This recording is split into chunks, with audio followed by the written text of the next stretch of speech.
What is going on, everybody? I am back today with Epic 7. I am excited. I haven't made any Epic 7 videos in a while, but I think it's time. I think it's time to start doing that. I've gotten back into this game pretty heavily, and I'm really liking it. First crossover going on right now, and you guys know how much I love crossovers. If you don't know how much I love crossovers, it's a lot. So anyway, I'm going to go into the, I was going to say album. I'm going to go into the just character list, whatever. I guess there is an album in this game, actually. But I'm just going to review Bacon from the Summon whatever. So let's just check her out here. Sweet. So she is an Earth Thief. So what I usually pull, Earth Thieves. And then which is interesting, she looks fire. However, I think they're trying to do one of each, and since Soul Bad Guy is fire, and then Dizzy's probably going to be water, so I guess that makes sense. She does look like she should be fire, though. But anyway, let's check out her skills. So she's going to focus on bleed, and that's cool. I don't think, from what I've been told, that's not extremely good right now in the game. It's not like one of the best things to, focus on, but my friend really believes that she is going to be not so good right now, not as good right now, but like very good in the future for certain content. So I do see that happening. Actually, I see a pretty decent likelihood of that, just because she does have the ability to deal really high damage with her skills, and we'll see why as I go over them. Anyway, let's check this out. So we have Tatami Geishi. So it acquires 1 soul, attacks the enemy repeatedly with a 45% chance each to inflict 2 bleed effects for 2 turns. A critical hit will reduce the caster's skill cooldowns by 1 turn. So that's pretty sweet. It reduces all of her skill cooldowns by 1 turn. So I'm assuming it attacks the enemy repeatedly, so I'm assuming each hit will have a 45% chance to inflict 2 bleed effects, which is pretty cool. So you'll be able to inflict like more than 2 bleed effects per turn, I'm assuming, with that effect. So that's pretty good. Bleed is pretty cool. I mean, it does have the potential to do like massive damage on like a single target for a turn. Anyway, and that's for 2 turns. Yeah, bleed effects for 2 turns. So that's sweet. Then we have, I'm just going to not read the names. Then we have attacks the enemy with expert swordsmanship, with a expert swordsmanship, by the way, with 55% chance of each, 55% chance each of inflicting 3 bleed effects for 2 turns. So a little bit higher chance, an extra bleed effect, and sweet. So it doesn't say like multiple attacks this time, but it does say 55% chance each, so I'm assuming it'll attack more than once. So that's going to be pretty decent.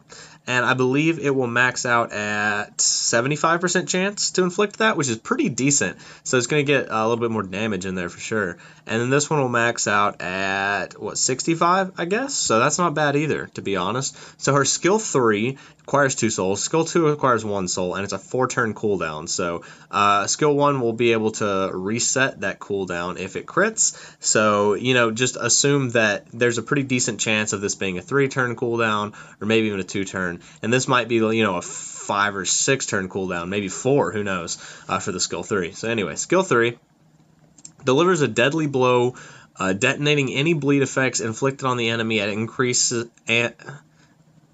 inflicted on the enemy at the end of the turn. A critical hit increases the combat readiness of all allies by 15%. So you are going to want to build her for crit, I'm assuming. That just seems like a no-brainer. The first ability resets cooldowns or reduces cooldowns with crit, and then the third skill increases combat readiness of all allies with a crit. So that's super good. So crit's going to be definitely good on her. And then detonating the bleed effects just means that they go off. They will be, the bleed effects will be applied at that point. So that's going to be pretty sweet. Just being able to deal, her attack already, her deadly blow, and then detonate all the bleed effects, because by this point you could have 5 or 6, 7 bleed effects on her, or on your enemy, which is going to be pretty crazy. as well as the crit increasing combat readiness for your entire team. So I do think that she's pretty decent. You know, like I said, we've been talking about it, and she seems decent right now, but it seems like in the future, you know, we could get support, or we could get a certain type of enemy, certain type of boss, some kind of content where she's super good. So we'll see. We'll see what happens, but, you know, she does seem okay. She doesn't seem like, you know, the, like, 100% best unit, but she does seem good, so I like her design a lot. My friend already got her, so we'll see how he likes her, how he likes using her and everything. But we'll see what goes on. I might be summoning for her if I do get Dizzy. However, I want Dizzy. I just really enjoy the way she looks. So I will be summoning for her when she comes out, and I believe 2 weeks. Could be wrong about that. And then if I do get her, I'll probably summon for Bacon a little bit as well. Alright, so, and then, what is this? Thirst for Revenge. Oh, it's her specialty. Cool. Sweet. Reward bonus plus 10%. So that is awesome. She is good. The Torn Sleeve, let's see about this. So this actually looks super cool. This artifact looks super cool. A Torn Sleeve out of which various weapons appear as... Oh, I'm just reading the flavor text. I was like, this isn't an effect. Though they are prosthetic limbs, she never has explained how she manages to fit so many things up there. Oh my. Okay, cool.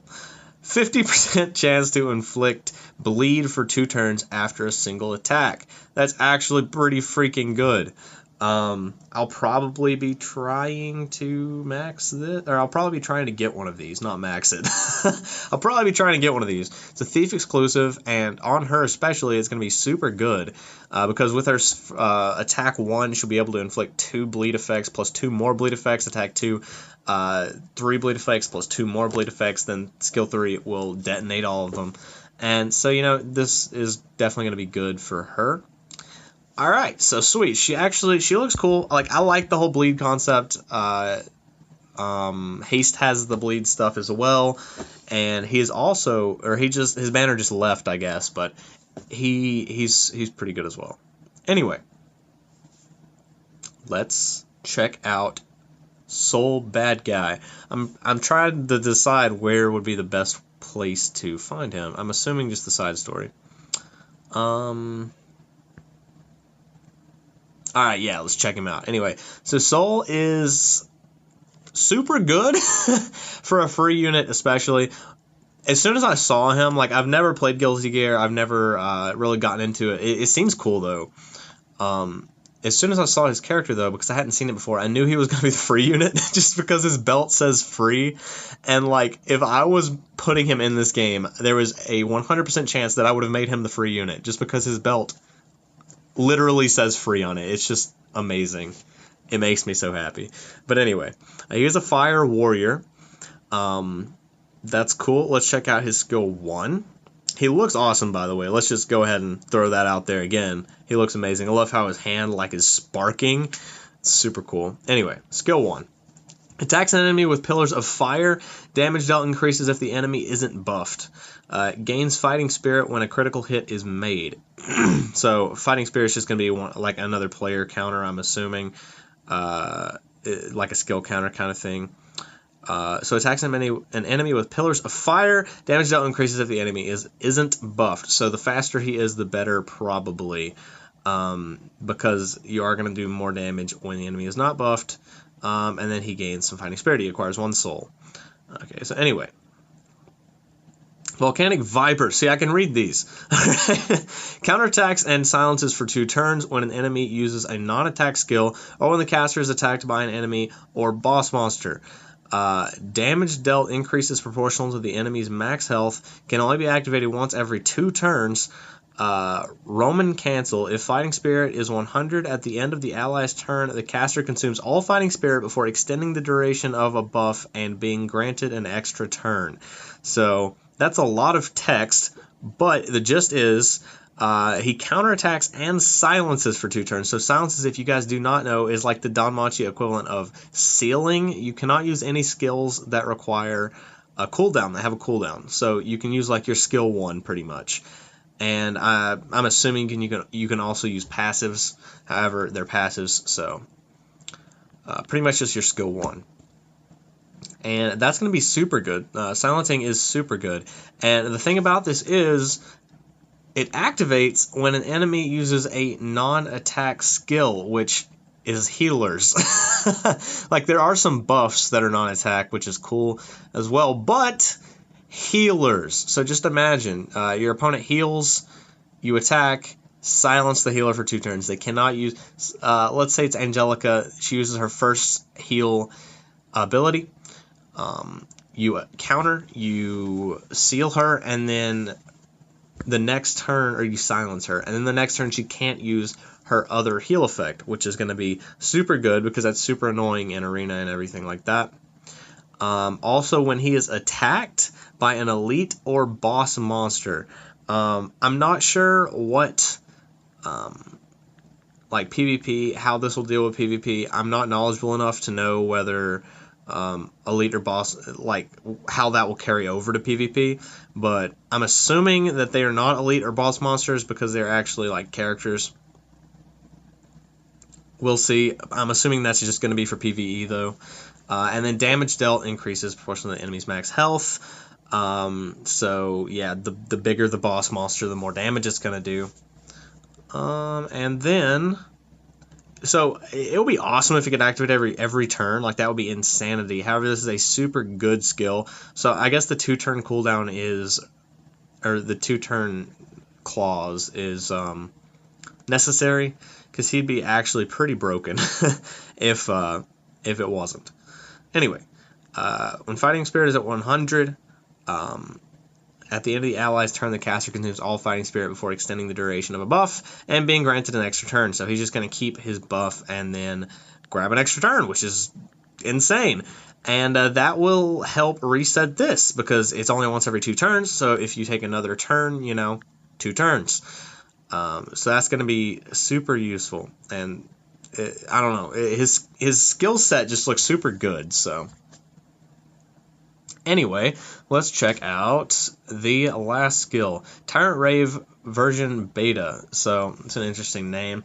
Acquires 3 souls, 5-turn cooldown, and then attacks with a strong punch, dispelling all buffs. Damage dealt increases proportional to the enemy's max health. Strong punch.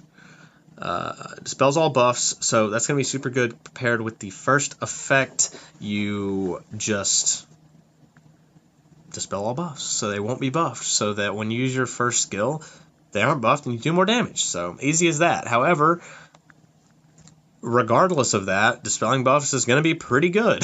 Like, it's a pretty decent thing to have. He's literally a debuffer, or a buff wiper, I guess. And damage dealt increases proportional to the enemy's max health. So if the tankier the enemy, the more damage this is going to do. So this is pretty good. He's definitely a good boss fighter, and he's good for like tanky characters in arena and stuff. So it's going to be pretty cool. So his burn effect is consume 10 soul, ignores effect resistance. So that's crazy. Say you're in arena, you're fighting as Angelica. She has effect resistance up. You're trying to wipe it, or is that debuff resistance? Is that different? It's probably different. I don't know. I'm still kind of getting the effect of all the keywords, or getting the hang of all the keywords and everything in this game. So forgive me for that one. But he does seem super cool. The effect resistance, is that just... Okay, so anyway, he does seem super cool. Lone Wolf, time required -6% for dispatch missions, I believe is what that means. So anyway, that's going to be cool. He does seem like he has a pretty good toolbox, and we are going to be able to SSS his passive, or his imprint. So we're going to be able to max imprint him. So definitely do that. Definitely do that. It's going to be super good. All right, so... next, okay. Junkyard Dog, I like that. A weapon created to embody the ability of the outrage. It is a combination of the Fire Seal and the Flashing Tooth, which is one of the sacred treasures originally possessed by the Conclave on Sol's home planet. Sweet, so 25% chance to burn enemy for 2 turns after using basic skill. So it is no 5 or 50% chance to put 2 bleeds, but 25% chance to burn, not bad, especially for a free artifact, and we will be able to upgrade that. I'm assuming it'll max out at like 50% chance, so that's not bad either. Yeah, it's going to be pretty sweet, to be honest. Do remember that kind of like FGO, you are going to get bonuses in this side story for using the event artifacts. I believe that is what I read anyway, so definitely check that out, see how to get the most out of what you're doing, the most out of your energy and everything. Yeah, okay, cool.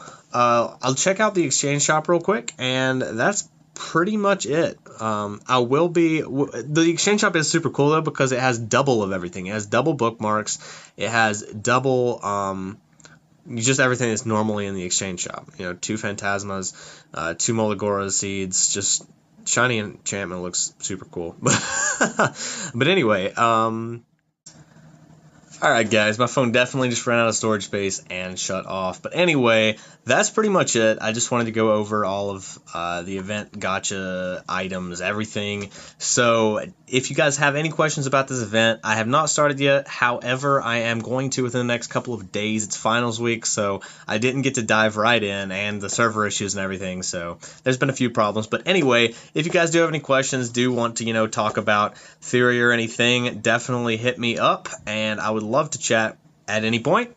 But anyway, thank you guys for watching again. I will see you in the next Epic 7 video. Hopefully we'll be summoning for Dizzy at some point soon.